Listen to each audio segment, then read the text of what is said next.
For holiday adventure! Now admiring the African port town of Harambe, they're halfway through their jolly journey of discovery. Time sure flies when you're having festive holiday fun.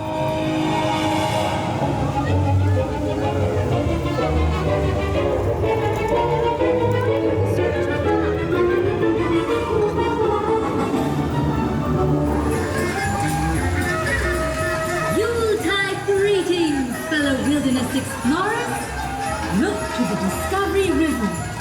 It's our festive friends from Disney Pixar's Up, Russel and Doug. These two merry adventurers are on a rare bird search. So, keep a lookout for a colorful 13-foot bird that answers to the name Kevin. Reports say she's been spreading holiday cheer nearby. Have you seen her?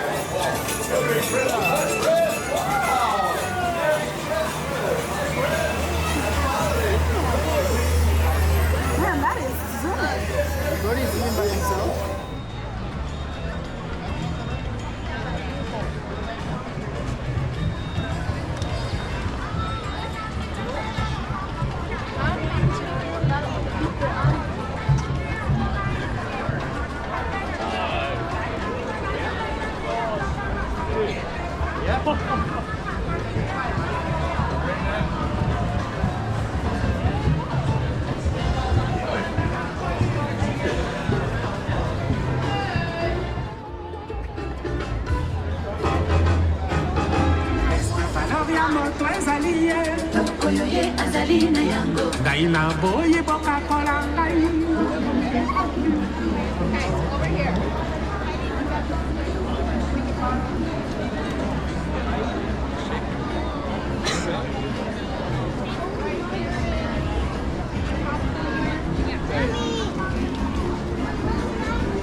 Very cool, right?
Another thing we say here in Harambe is Twende, and Twende means let's go. Hey, you want to come on? Jumbo, everyone. My name is Emily. I'll be your safari guide for the day. As a reminder, please stay seated throughout the entire ride. Keep all hands, arms, feet, and legs inside the truck at all times.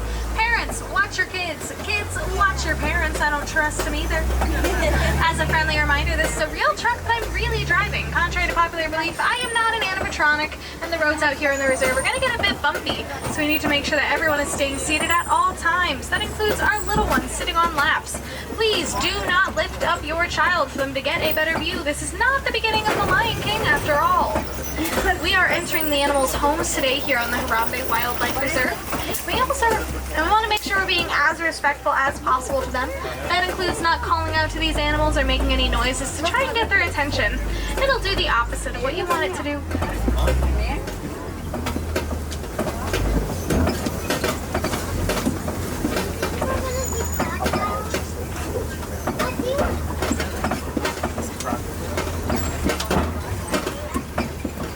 These are spiders.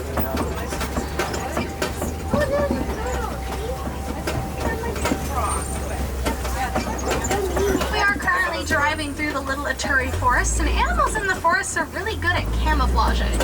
So make sure you keep your eyes out for any animals that we could see through here.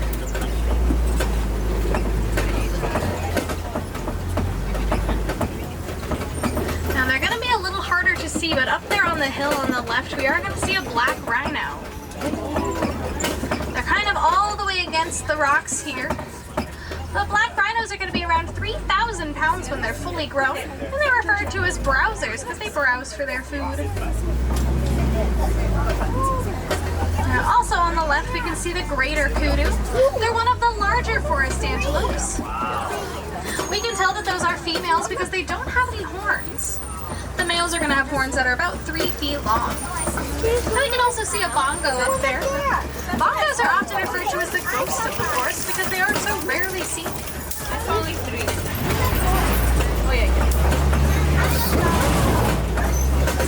Coming up ahead, we're entering the Safi River. Animals in the river use the water to stay cool on a hot day, so let's see what we find. We might see some birds that are local to the area, such as any ducks, cranes, or black vultures that you see through here. They're all going to be local birds. But I do want to point out down there the pink-backed pelican. And there was some Nile hippos back there as well. Don't worry if you missed them, there'll be some more up ahead. Pink-backed pelicans get their name from that pink coloration that's more prominent on their backs during mating season. I like to think it's because they're blushing. Here on the left, we can see the bloat of Nile hippos. Hippos can actually stay underwater for about 5 to 8 minutes before needing to come up again for air. They're going to spend most of their day in the water because it helps protect their skin and keep them cool from the sun. They can also eat around 80 pounds of food a day, and hippos have a reputation of being an aggressive animal. That is not necessarily true. They are a very powerful animal. They have one of the strongest bites in Africa, but they are more territorial than anything. So they're just very protective of their own space, especially mamas with their babies. Words are very hard today. It's a good thing I talk for a living. Down there sunbathing on the left, we can see some hippos as well. But another animal out to sunbathe is the Nile crocodile. Nile crocodiles are the largest crocodiles in Africa. Their average length is about 16 to 18 feet long and weighing at about 500 pounds. Now we can see that one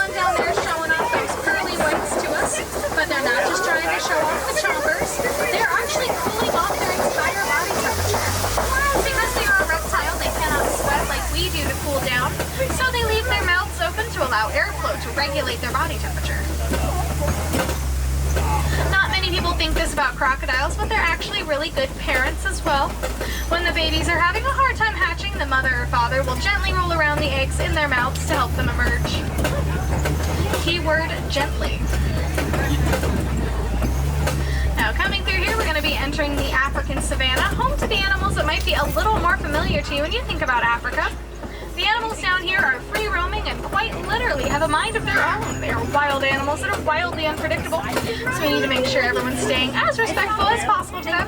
Y'all are doing great, so I believe in you. Sport feature or live feature on that camera or cell phone. I can't always stop for every animal that we'll see through here, but I'll do my best to make sure everyone gets the best pictures to make everybody on Facebook jealous. Because that's what it's all about. Yeah, I kind of just showed up in all khaki and they said, okay, here's the keys. And I was like, okay. And y'all just walked right onto the truck without questioning it. I mean, I'm not entirely lying to you. It is my first time out here today.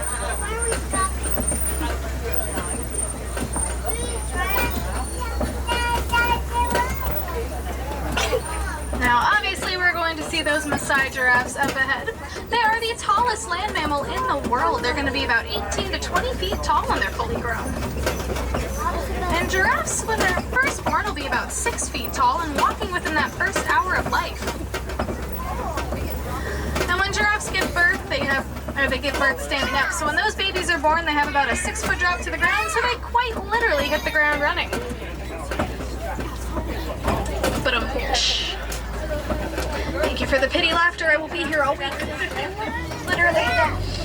Right away here on the right, we also see an Ankoli cattle. They're also known as the Watusi cattle, named after the village that first domesticated them. Farmers would actually have them as a way to show wealth, and they believed the ones with the most spots were the luckiest, so we are lucky to see them. As you can see, they had some pretty massive horns on them. Those horns are going to be around 6 feet long in total, but they're not that heavy and they don't use them for fighting. They actually use them to help cool down, because on the inside, if we were to look at their horns, it kind of looks like a honeycomb-esque structure. That allows veins and blood vessels to flow through their horns to help keep them cool on a hot day. So it's kind of like they have their own built-in AC system.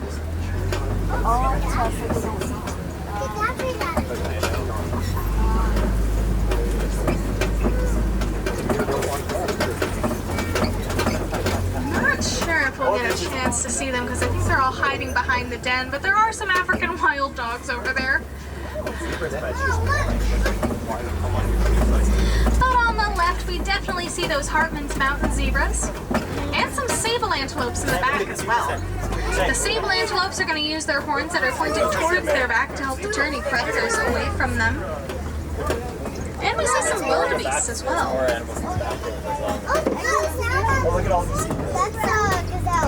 That's a gazelle. Now, one way to tell if a zebra is black with white stripes or white with black stripes, simply look at their nose. The nose on that Hartman's Mountain zebra is black, so they are black with white stripes. If they were the other way around, their nose would be kind of a pinkish color. If anyone has any cats at home with a pink nose, it's very similar to that color, just maybe a little lighter. Now, wildebeests have one of the largest migrations of any land mammals. About 1.5 million of them will travel anywhere from 500 to 1,000 miles during that migration.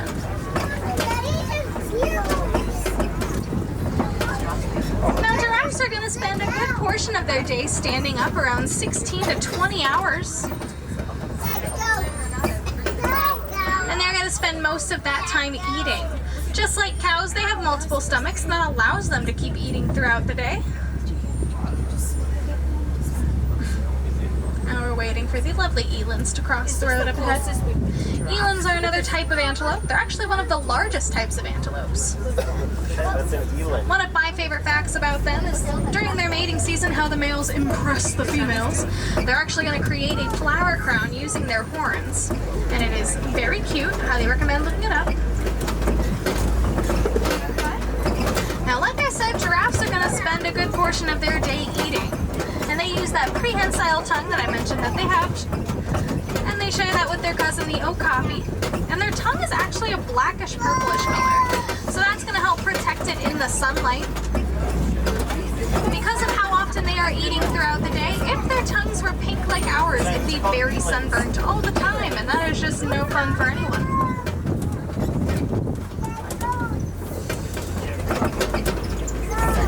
Giraffes, when they're walking around, can actually reach speeds up to about 10 miles per hour and run at about 30 miles per hour.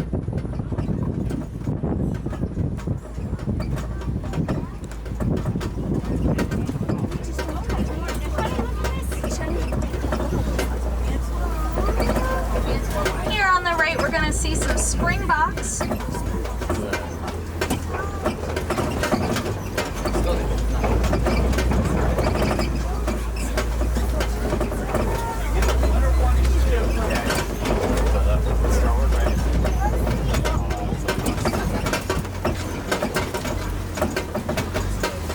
up ahead on the right-hand side, we are definitely going to see an African elephant. We'll be able to tell that it's an African elephant, one, because we're in Africa. And two, if you look at their ears, they're actually kind of shaped like the continent of Africa, and that helps us out just a little. But on the left-hand side as well, we're going to see some mandrills. Mandrills are the largest monkey in the world. The males are going to be much larger and more colorful than the females. So the two walking around back there are definitely females.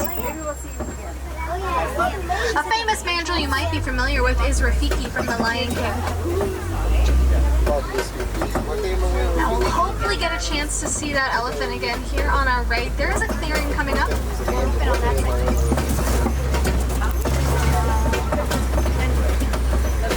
And we'll at least get to see the backside of an elephant.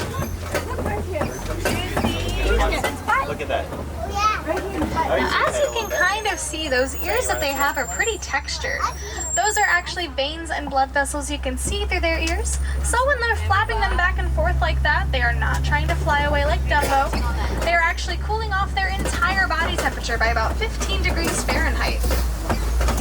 Moving their ears gets the blood flowing, and that allows them to regulate their body temperature. For you later.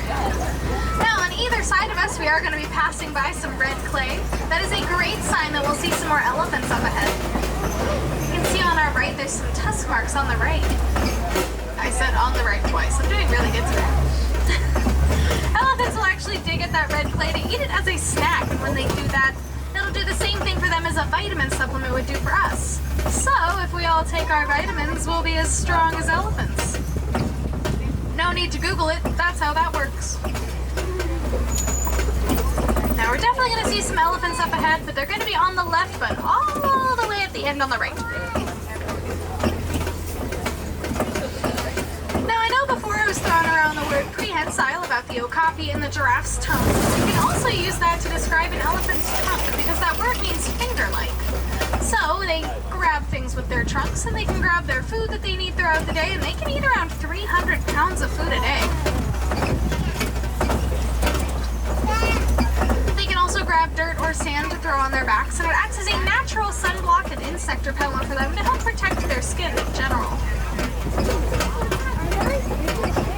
On the inside of their trunks, they can hold about 5 gallons of water at a time, and they'll either use that water to drink or to bathe with.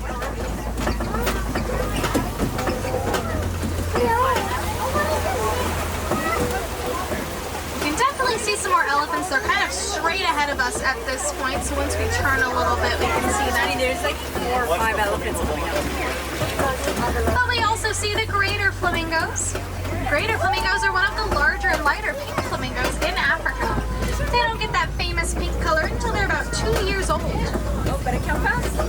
When they first hatch, they're actually more of a grayish color. They're going to get that color from their diet of brine shrimps and other algae.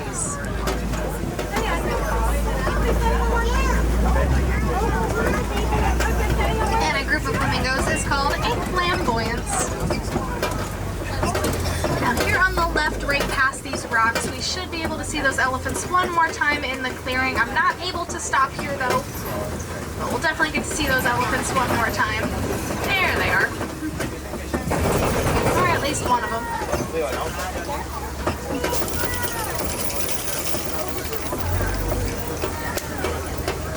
Here on the left-hand side, we can see a crash of white rhinos. A crash is what you call a group of rhinos together. White rhinos are going to be much larger than their cousin, the black rhino. They're around 4,000 to 5,000 pounds when they're fully grown. While the black rhino is only going to be 3,000 pounds, like that isn't a lot, but you'll know what I mean. Now, white rhinos actually get their name from their original name, white rhino. White meaning wide for their wide snouts. White is spelled W-I-T, but pronounced with that B sound. So through the years, white turned to white through a giant game of telephone. Ooh, here on the left-hand side, looking real cool on these rocks, we can see some cheetahs. If we want to keep them this close, we do need to keep the volume down just a hair. Cheetahs are the world's fastest land mammal. They can go from 0 to 60 in about 3 seconds. Now, they can't really maintain that 60 miles per hour for that long, usually the length of 3 to 4 American football fields. Also, y'all are great listeners. Thank you so much. Now, unlike other big cats, cheetahs are actually going to do most of their hunting during the day, and that is because their night vision is not the best. In the daytime, though, they can actually see their prey from about 3 miles away. And there's also a black color around their eyes to help protect their eyes in the sunlight. So it makes it much more beneficial for them to hunt during the day. Now on our left-hand side here, this is what's called a copy rock formation. Certain predators use these rocks to get a higher vantage point of their prey. So let's see who we find. Also, I joke that this is my first time on safari. It's not. Oh no, I lied to you. But that is honestly the closest I've seen the cheetahs in a long time, so we were very lucky there. I've only seen them on those rocks like maybe once or twice, so that was really cool. Now, somewhere up there we should be able to see some lions. I think I see the female lion up here on the rocks. Lions are actually going to spend a good portion of their day sleeping or resting, around 16 to 20 hours. They're going to do most of their hunting at night, and most of the hunting is done by the female lions while the males will stay behind to protect the rest of the pride. That famous roar of theirs can be heard from about 5 miles away. You can see that male lion here on the second set of rocks. Now, one of my favorite facts specific to the lions here in Animal Kingdom, when Disney was in the process of creating the live-action Lion King, the animators came to Animal Kingdom to draw inspiration from the lions that you just saw. And the male lion up there, he's actually in a few of the live-action shots that aren't animated. So congratulations, you just saw a movie star. We are very proud of him, and he's not doing autographs at this time. Or ever. That is not me suggesting to go stand on an ostrich egg. I want to make that very clear. Unless you want to deal with the very angry ostrich mama. And like I said, she can't fly, but she can run at about 40 miles per hour, so I don't recommend. Coming through here, we've entered the Magadi Glen, and we're going to be passing by our warden's post where we can see the Nigerian dwarf goats have kind of taken over the camp and the car. Please, no one tell my boss. Nigerian dwarf goats are domesticated dairy goat. Farmers will have them as a way to sell milk and cheese. So sometimes at the grocery store, if you get goat's milk or goat's cheese, it could be from a Nigerian dwarf goat. The ones that you see over here are pretty much all fully grown. They're only going to be about 2 feet tall. And they do like to spend most of their day just laying around relaxing and eating. Especially eating. Now, through here does mean the end of your safari, but that's not the end of the fun you can have here in Animal Kingdom. Right outside of our exit is the entrance to Gorilla Falls Exploration Trail, where you can see gorillas, meerkats, naked mole rats, and get a closer look at the okapi and the Nile hippo as well. If I have any wilderness explorers on my truck, you are on the symbol 1. That is symbol like the lion, 1 like the number, and that's the secret code that you need for that wilderness explorer badge. But before I take y'all to your final stop, I do want to talk about the animals that we saw one more time. A lot of the animals that we saw out there need our help, and that's because some of them are losing their homes in the wild due to deforestation. One simple thing we can do at home to help against this is by recycling. Any of the little things we do at home can go a long way out there, not just in your local communities, but all around the world. I hope you all enjoyed your safari today. My name is Emily from Cincinnati, Ohio, and I've thoroughly enjoyed driving y'all around. We do always say that no two safari is the same. Oh, stop it. Safari is the same, so we really do hope to see you again sometime. I'm going to go ahead and drive y'all to our second dock just so you have a little more time to gather up those loose articles. Make sure everything you brought onto the truck goes with you. That does include your children.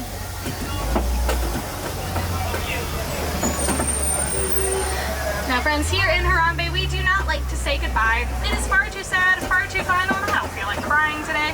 So instead, we say Kwaharini, and that means to go well.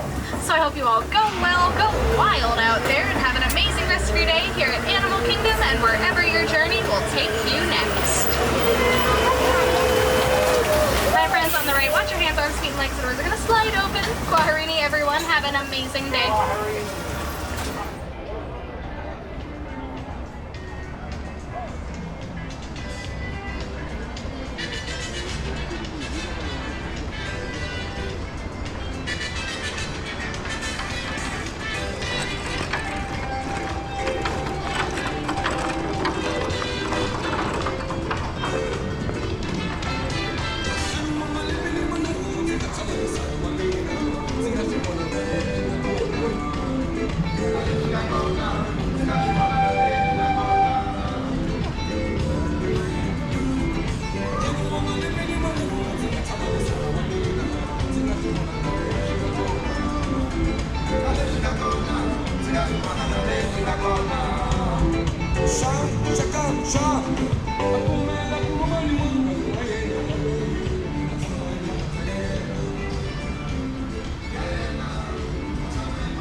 I played the game on the phone. And so right away.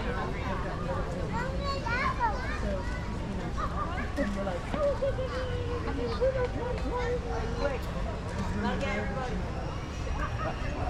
I know you wouldn't, but I'm not saying it. I'm just a host. Oh, for Papa Monkey Sleep. Oh, yeah. That's pretty solid, and that's smart. That's really clever. Not the people inside the park, so just the people working with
I am just, yeah, I guess this bag is actually pretty waterproof. So yeah.